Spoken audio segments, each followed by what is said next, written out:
Today's episode of You Ask, I Answer was recorded in front of a live studio audience at the Digital Now conference in Denver, Colorado in November 2023. The session title was, appropriately, You Ask, I Answer Live, Generative AI Q&A. Enjoy.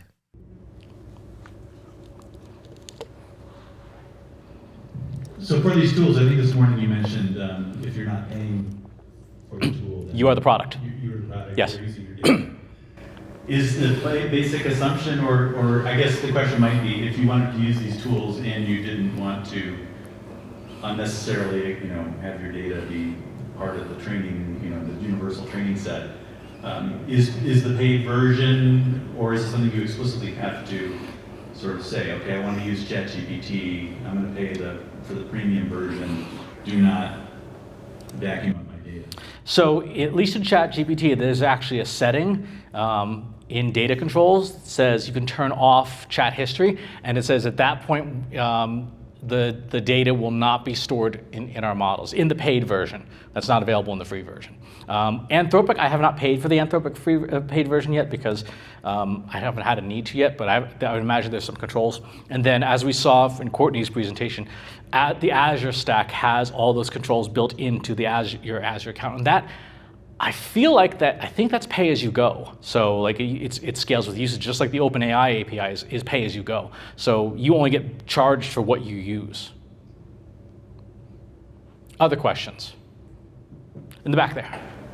Supplemental question on that. Advanced data analytics, I don't think gives you that control to not use the data.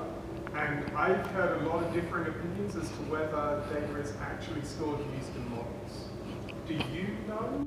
So in the free version of ChatGPT, it absolutely is used for, it's called reinforcement learning human feedback. So they use that for training runs.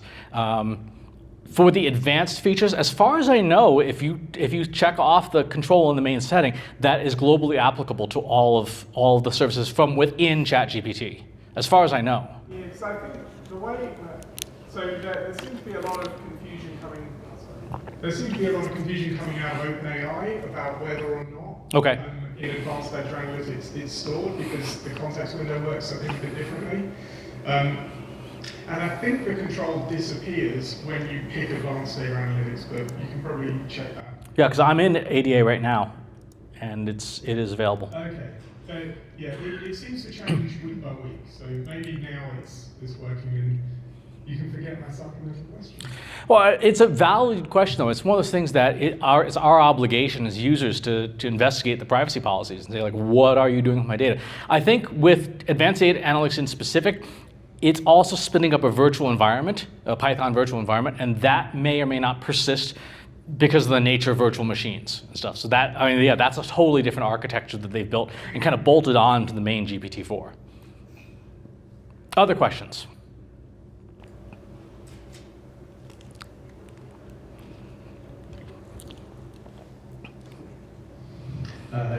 Google likes making money. Yes.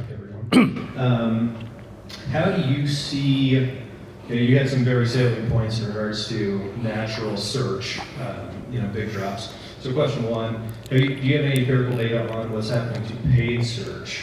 And then how do you view the Venn diagram of Google's natural, paid, and AI results?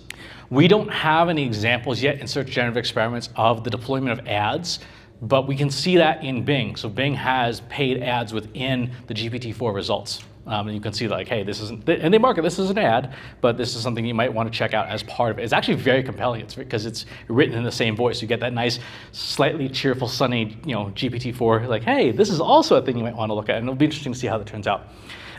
With Google itself, Google has said for years that paid search and natural search are separate. And then it turns out about a month ago in court, under oath, they said, actually, that's not true. Paid search absolutely impacts organic search, so you obviously should be paying to do better in organic search. And this is a problem that we all face, but especially smaller organizations. As search generative experiments become the default part of Google's search experience, which is supposedly slated for the end of the year, maybe not.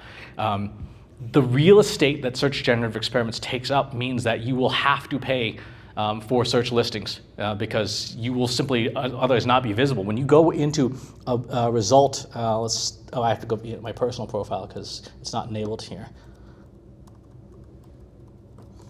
Let's go to what's a good recipe for guacamole. So generate.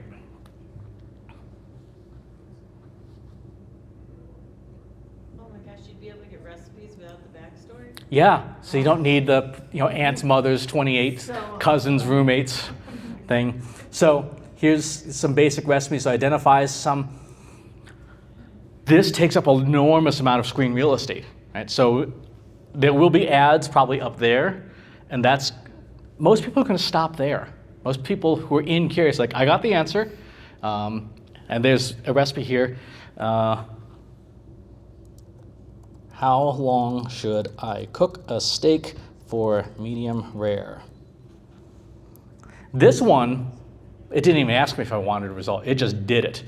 Right? And so cook a steak medium rare, sear or grill. There's my instructions, no backstory and stuff. And then a couple of results, and that's it. So yeah, we're going to have to pay. All right, so that concludes our You Ask, I Answer. If you have any other questions, feel free to email me. Or you can do the whole social network thing and stuff too. But feel free to email me if you have stuff. And I'm going to be hanging around for the remainder of the day. But thank you very much.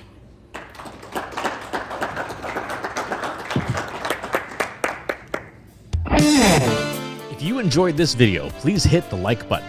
Subscribe to my channel if you haven't already. And if you want to know when new videos are available, hit the bell button to be notified as soon as new content is live.